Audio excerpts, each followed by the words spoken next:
রাস্তাতে এরকম ঝর্ণার মজা তো অনেক পাবে। এখানে অনেক হোটেল, এদিকের ভিউটা একবার দেখো।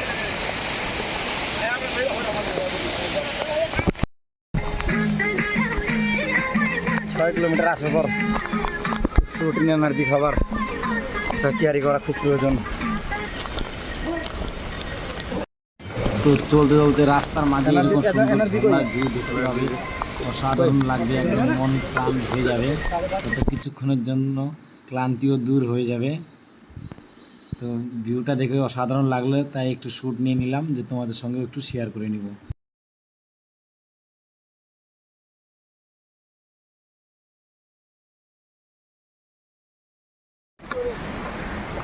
দেখো কতটা খাড়া উঠতে হচ্ছে, যত উপরে যাচ্ছি তত খাড়ার পরিমাণ বেড়ে যাচ্ছে, আর সহ্য হচ্ছে না।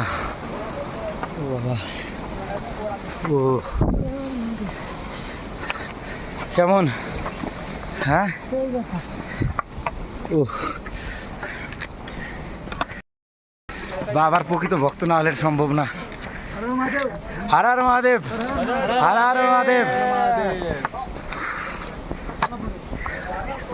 প্রচন্ড কষ্ট, কিন্তু বাবা তোমার জন্য কিছুই নয়। আর মাত্র 6 কিলোমিটার। এতটা খাড়া, যতটা উপরে উঠি ততটাই খাড়া। অবশেষে 22 কিলোমিটার পায়ে হাঁটার পর বাবার দরবারে গেট, মেন গেট দর্শন হলো। দর্শন করে খুবই ভালো লাগতেছে, মনটা খুব হ্যাপি মনে হচ্ছে কষ্টটা সার্থক। ফাইনালি 22 কিলোমিটার চলার পর পায়ে হেঁটে এখন এই মেন গেটটা দেখতে পেলাম। দেখার পর নিজেকে যে এতটাই ধন্য মনে হচ্ছে।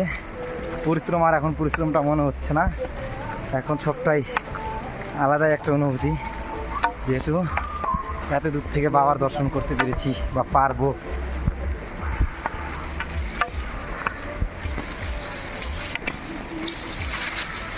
হর হর মহাদেব, হর হর মহাদেব, হর হর মহাদেব। যখনই এই হর হর মহাদেবটা বলি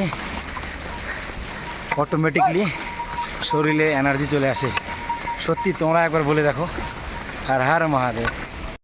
তো যাই হোক, আমার বিশাল বড় একটা স্বপ্ন ছিল কেদার বাবার দর্শনের, সেটা আজ